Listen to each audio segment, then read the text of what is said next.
This is formalvoid. In this essay, we examine a structural paradox at the root of dependence itself. Let us now begin with the essay. The absolute dependency paradox: existence, explanation, and the failure of ground. Preview summary. Why does existence exist? What would it mean for existence to end, to fail to obtain, or to be erased entirely?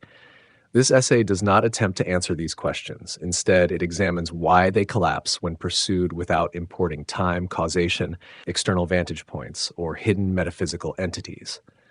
Proceeding structurally, the analysis distinguishes between particular states of being and existence as such, clarifies the role of nothing as absence rather than alternative, and traces the failure of familiar explanatory strategies.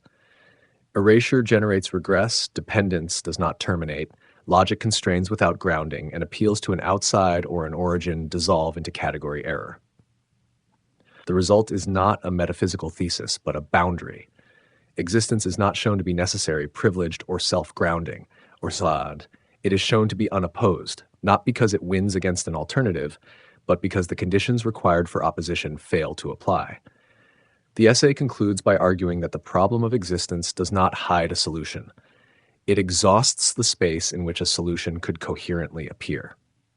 Positioning note: this essay is a work of structural analysis, not a metaphysical theory. It does not propose an account of why existence exists, how it began, or what ultimately grounds it.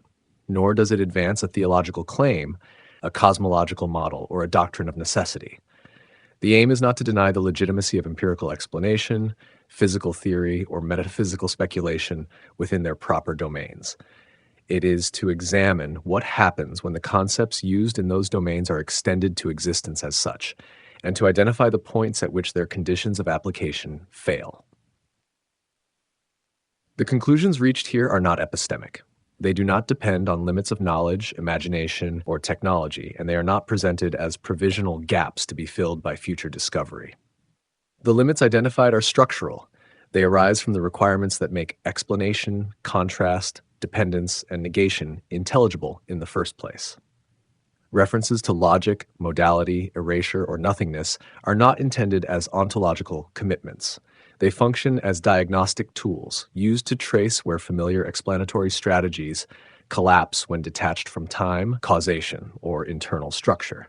No claim is made that these tools exhaust what can be said about existence within other frameworks. This essay therefore does not argue that existence is necessary, privileged, or self-grounding. It argues only that existence cannot be coherently opposed, erased, or explained without presupposing the conditions under which those operations make sense. What remains is not an answer, but a boundary. 0. Preface. This inquiry does not ask how the universe began, what preceded it, or what might exist beyond it. It does not advance an empirical hypothesis, a theological claim, or a metaphysical foundation. Its scope is narrower, and for that reason, more constrained. The question at issue is structural. What happens to explanation when existence itself is treated as the object of explanation, rather than as the background within which explanations operate? To address this, the analysis proceeds by restriction. Concepts commonly used to frame questions about existence, time, space, causation, physical law, external vantage points, are not denied, but bracketed. They are set aside not because they are false, but because their applicability presupposes the very condition under examination.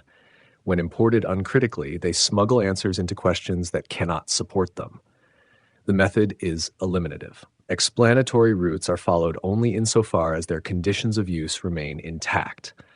When those conditions collapse, the route is not repaired or supplemented, it is abandoned. The aim is not to replace failed explanations with deeper ones, but to determine where explanation itself ceases to function coherently. Nothing here is offered as a solution to existence, nor as a claim about what existence ultimately is. The result, if there is one, is not a thesis but a boundary, a delineation of what can and cannot be asked without contradiction, regress, or category error. What follows should therefore not be read as an argument for a particular worldview. It is an attempt to make visible the limits that arise when existence is pursued as a problem rather than assumed as a condition. 1. Definitions and minimal constraints. The analysis depends on a minimal distinction that is often left implicit. By existence van, is meant a particular state of being, a concrete configuration such as a universe, a physical system, or any determinate arrangement governed by specific laws and structures. Existence svan is always this way rather than another. It is contingent in form, describable in detail, and internally differentiated. By existence too is meant something more general, the category of anything that is not nothing.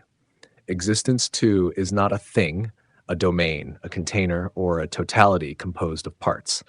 It does not compete with particular existences, and it is not one state among others. If something exists in any sense whatsoever, it belongs to this category. Much philosophical confusion arises from sliding between these two senses. Questions that apply meaningfully to existence sin, its origin, duration, causes, or possible alternatives, are often transferred to existence too, without noticing that the conditions that make those questions intelligible have been lost. A similar clarification applies to nothing. Nothing is not an empty state, a background, or an alternative condition alongside existence. It is the absence of anything whatsoever. It has no properties, no persistence, and no internal structure. Nothing does not exist, and for that reason it cannot stand in relations, perform explanatory work, or serve as a contrastive counterpart to existence. Treating nothing as if it were a state that could obtain, persist, or be compared to existence is a category error. The moment anything is attributed to it, contrast, possibility, explanatory role, it ceases to be nothing. Because these distinctions are easily blurred by ordinary language, minimal constraints on language are required. Temporal terms such as before and after are used only to indicate logical priority, not temporal succession. Spatial terms such as outside or beyond are used only to mark structural difference, not location. Causal language is restricted to internal physical contexts, and abstractions such as existence, logic, or nothing are not reified into objects or agents. These constraints are not stylistic choices. They are imposed by the subject matter itself. Without them, the inquiry cannot proceed without importing assumptions that predetermine its outcome. 2. Why nothing is not an alternative. It is tempting to treat nothing as an alternative to existence, a state that could have obtained, a condition against which existence might be contrasted, or a baseline from which existence emerges. This temptation is largely linguistic. The word nothing appears to name something, and grammar encourages it to be treated as a candidate alongside other terms. But nothing is not a state. A state, even an empty one, has determinate features. It persists, it can be specified, and it can stand in relations. Nothing has none of these. To describe nothing as a state is already to introduce structure, and with it, existence. For the same reason, nothing cannot function as a contrastive counterpart to existence. Contrast requires a shared framework within which differences can be articulated. Existence one can be contrasted with other possible configurations of existence one because they share a common categorical background. Nothing shares no such background. There is no dimension along which existence and nothing vary, because nothing has no dimensions at all. Nothing also cannot cause or explain existence. Causation presupposes relata, conditions, and temporal or logical ordering. Nothing provides none of these. To say that existence arises from nothing is not to describe a process, but to negate the very conditions under which processes can be described. Attempts to treat nothing as an explanatory alternative therefore fail in every role it is asked to play. As a state, it collapses into contradiction. As a contrast, it lacks a common framework. As a cause, it lacks the minimal structure required for causation. As an explanation, it offers no content. The failure here is not empirical. It is not a matter of incomplete knowledge or insufficient imagination. It is structural. The concept of nothing cannot be placed alongside existence without ceasing to be what it is meant to denote. 3. Erasure, persistence, and regress. Ordinary cases of erasure occur within an existing framework. An object is destroyed, a process stops, a structure dissolves, but something remains. A background persists in which the erasure can be registered, described, or inferred. Even when traces are subtle or indirect, the erasure is always relative to a wider context that survives it. When the idea of erasure is extended to existence as such, this relativity is often overlooked. What is proposed is not the removal of something from a background, but the removal of the background itself. All objects, all processes, all structures, all laws, all observers, and all conditions under which erasure could be identified as having occurred. This notion of absolute erasure appears coherent at first glance, but it collapses under examination. Anything that exists introduces constraints on what follows from it. Effects propagate, dependencies form, and relations hold. To erase something completely would require erasing not only the thing, but its effects, and not only its effects, but the effects of that erasure, and so on, without termination. This generates a regress. Each attempt at complete removal introduces further requirements that must themselves be removed. The target recedes indefinitely, not because of practical limitations, but because persistence is not exhausted by memory, duration, or observation. Structural consequences alone are sufficient to count as traces. Erasure, when pushed to its absolute limit, therefore fails to specify a coherent operation. What is being aimed at is not a determinate task, but the elimination of all conditions under which tasks, operations, or eliminations could be specified at all. The problem is not that absolute erasure is difficult to achieve. It is that the very idea of erasing everything presupposes something that remains to be erased, registered, or completed. When that presupposition is removed, the notion of erasure loses its grip. 4. The unprovability of total deletion. Any claim about deletion presupposes a standard of assessment. To say that something has been erased is to say that there is a difference between a prior condition and a subsequent one, and that this difference can be identified in some way. Proof and evidence in even their weakest forms require persistence.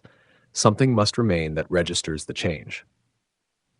Total deletion is defined precisely by the absence of such remainder. If anything persists, an observer, a structure, a struct trace, a law, a record, then the deletion is not total. What remains may be minimal or indirect, but its presence is enough to defeat the claim of absolute erasure.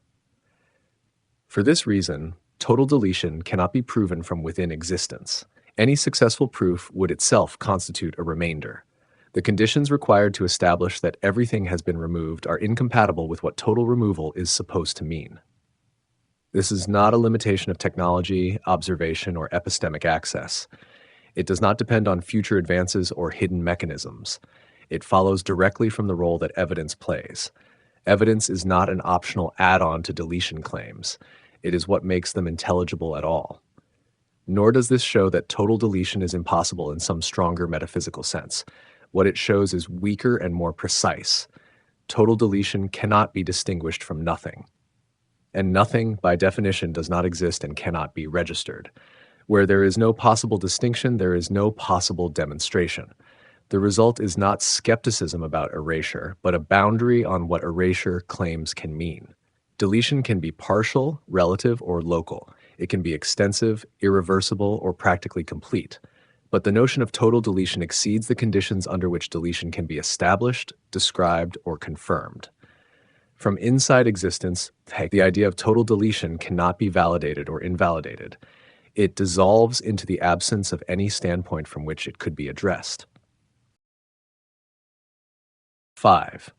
The no-outside constraint appeals to an outside often appear as a way to escape the difficulties encountered so far. If existence cannot be erased, explained, or contrasted from within, it is tempting to relocate the problem elsewhere, beyond the universe, beyond physical law, or beyond the structures that currently obtain. But outside the universe does not mean outside existence. A universe, in the sense of existence one, is a particular configuration with specific laws and properties. To move beyond it is to alter those properties or replace them with others. What results may be radically different in structure, but it remains included in existence too, so long as it exists at all. There is no third category. Anything that exists under any laws in any form belongs to existence too. Anything that does not exist is nothing. The notion of an outside that is neither included nor absent has no coherent place to occupy. Attempts to preserve the intuition of an outside often rely on equivocation. Spatial language suggests a boundary that can be crossed. Causal language suggests a source that lies elsewhere. But once spatial and causal metaphors are stripped of their physical contexts, nothing remains that could support the distinction. Outside marks only a difference in internal structure, not categorical exclusion. The constraint is therefore not imposed arbitrarily. It follows from the definitions already in place. If an alleged outside exists, it is included. If it is excluded, it does not exist and cannot play any explanatory role. The promise of an external vantage point collapses into a choice between inclusion and nothing, neither of which delivers what the appeal to outside was meant to secure. The no-outside constraint does not assert that existence is closed in a physical or cosmological sense. It asserts something more limited and more general. There is no coherent position from which existence as a category can be addressed from beyond its own inclusion. 6. Dependence without ground explanations of existence frequently appeal to dependence. Something exists because it depends on something else, a cause, a condition, a principle, or a prior state. Within existence, such explanations are often legitimate. Dependence relations can be traced, ordered, and evaluated against background laws. When time, causation, and physical law are removed, however, only a thinner notion of dependence remains. What persists is not dependence as occurrence, but dependence as intelligibility, the idea that one thing requires another in order to be specified, understood, or made coherent. Applied to existence as such, this notion fails to terminate. If existence depends on something that exists, that dependency remains internal. The purported ground is already included in existence too and cannot stand beneath it. The explanation shifts location but does not descend. If instead, existence is said to depend on something that does not exist, the dependency collapses entirely. Nothing cannot ground, support, or generate anything. A dependence relation whose relata do not both exist is not a relation at all. This leaves dependence suspended. It neither resolves into a foundational ground nor dissolves into an alternative. The structure of dependence continues to apply. Questions of what would be required can still be posed, but no candidate satisfies the role without contradiction. The failure here is not temporal. It does not arise because the chain of dependence stretches too far into the past. It arises because dependence, once detached from time and causation, has no place to terminate. The demand for a ground remains intelligible, but no ground can be supplied without reintroducing the very category whose grounding is being sought. Dependence without ground is therefore not an incomplete explanation. It is a structural configuration in which the explanatory form persists while the possibility of satisfaction is removed. 7. Logic without foundation. When physical explanation, temporal ordering, and causal grounding are set aside, logic often appears as the last remaining candidate. Logical principles continue to apply even when nothing concrete is assumed. Contradiction is still forbidden, coherence is still required, and implications still follow from definitions alone. But logic in this sense is not a foundation. It constrains what can be said without inconsistency. It does not generate what is. Logical relations govern descriptions, not existence. They determine which configurations are coherent once something is given, not whether anything is given at all. Appeals to logical necessity, therefore, do not resolve the problem of existence. To say that existence must exist because its non-existence is contradictory mistakes a constraint on description for a source of reality. Non-existence is not contradictory. It is empty. There is nothing there for logic to negate or affirm. Logic without anything to apply to is not false. It is simply idle. Its rules remain valid, but they have no material to govern. In this sense, logic presupposes existence in order to operate meaningfully, even though it does not presuppose any particular form of existence. This asymmetry matters. Logic can rule out certain ways of talking about existence, but it cannot explain why there is something rather than nothing. It cannot select existence over non-existence because selection presupposes alternatives within a shared framework, and nothing does not participate in such a framework. Treating logic as a foundation, therefore, repeats a familiar error in a more abstract form. What is offered as an ultimate ground turns out to be a set of constraints whose applicability already depends on the presence of something to constrain. Logic does not stand beneath existence. It operates only where existence is already in place. 8. The Inescapability Loop. At this point, a recurring pattern becomes visible. Every attempt to explain, ground, erase, or escape existence follows a familiar trajectory. An explanatory route is proposed, its conditions are examined, and those conditions are found to presuppose what the route was meant to address. If existence is to be explained by something that exists, the explanation remains internal. If it is to be explained by something that does not exist, the explanation collapses. If it is to be contrasted with nothing, the contrast fails. If it is to be erased, the conditions of erasure undermine themselves. If it is to be viewed from outside, the vantage point is either included or absent. The result is a loop. But this loop is not the product of circular reasoning, nor of a hidden assumption smuggled in at the outset. It arises from the interaction of otherwise legitimate concepts: explanation, dependence, contrast, erasure, when they are extended beyond the domain in which they can function. This matters because the loop is often misdiagnosed. It is tempting to treat it as a failure of imagination, a limitation of knowledge, or an unresolved metaphysical problem awaiting a deeper theory. But the recurrence of the loop across disparate explanatory strategies suggests otherwise. The same collapse appears regardless of whether the route taken is causal, logical, modal, or eliminative. The inescapability is therefore structural. It does not result from an inability to find the right answer, but from the absence of a position from which an answer could coherently be given. The loop marks the point at which the demand for explanation survives the elimination of its own conditions of satisfaction. To encounter this loop is not to reach a conclusion about existence. It is to encounter the limit at which the explanatory stance itself becomes unstable. Beyond this point, further insistence does not deepen understanding. It merely reproduces the same configuration under different names. 9. Why breaking existence fails when explanation stalls, the impulse often shifts from grounding to disruption.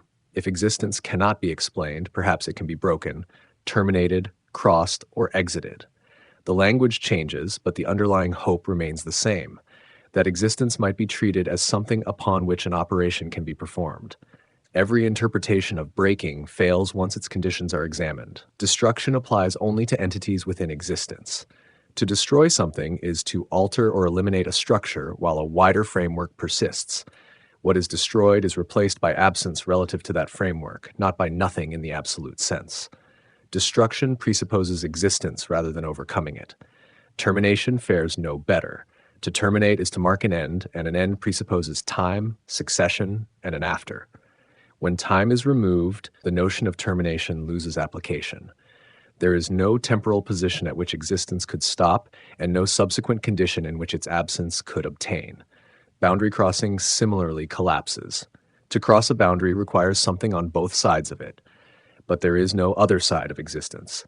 Any side that exists is included. Any side that does not exist cannot be entered, accessed, or described. The metaphor of crossing trades on spatial intuition that has already been ruled out. Erasure pushed to its extreme reduces to the same problem. To erase existence entirely would be to erase the conditions under which erasure could be specified or completed. What remains is not a broken existence, but the disappearance of the very framework that made breaking intelligible. In each case, breaking turns out to be an operation whose domain is internal. It applies to configurations of existence one, not to existence two itself. The failure is not accidental. The concept of breaking presupposes persistence, contrast, or succession, and those presuppositions cannot be satisfied at the categorical level. Existence does not resist breaking because it is indestructible in some metaphysical sense. It resists breaking because the notion of breaking cannot be coherently extended to it. 10. Possibility without opposition. Modal language is often introduced as a final resource. Even if existence cannot be grounded, erased, or broken, perhaps it can still be framed as one possibility among others. Perhaps it could have failed to obtain, even if no explanation of that failure can be given. This framing relies on opposition. Possibility gains its sense from contrast between what is and what could have been, between alternatives that share a common space of comparison. Within existence one, such contrasts are meaningful. Different configurations can be compared, varied, or excluded against a stable background. At the level of existence two, this structure disappears. Nothing does not function as an opposing possibility. It is not an alternative configuration, not a candidate outcome, and not a state that could have obtained instead. Without a shared framework of variation, modal contrast loses its footing. This does not show that existence is necessary. Necessity itself is a modal notion, and its force depends on the same structure of alternatives. What disappears here is not contingency, but opposition. Existence is not selected over nothing. There is no selection to be made. Nothing does not stand in competition with existence, because it does not stand at all. As a result, modal claims about existence become increasingly thin. To say that existence is possible says little more than it is not contradictory. To say that it is contingent offers no contrastive content once the alternative collapses.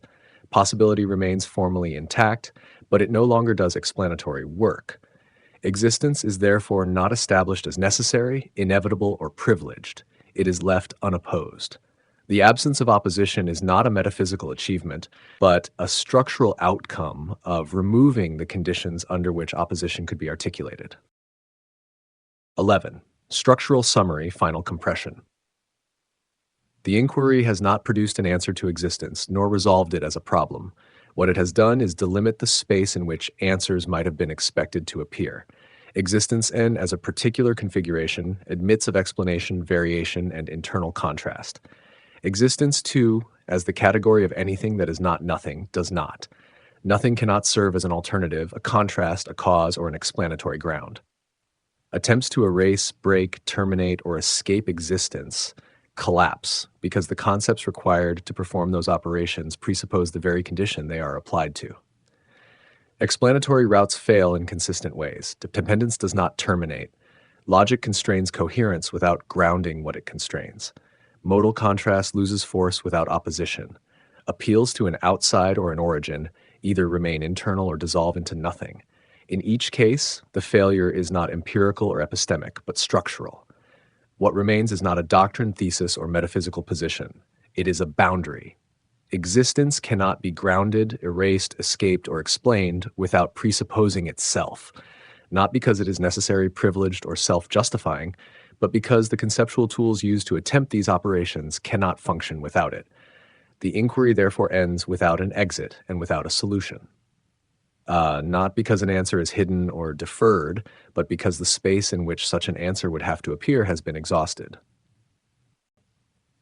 If you like this video and find this content useful, please like the video or subscribe for future essays.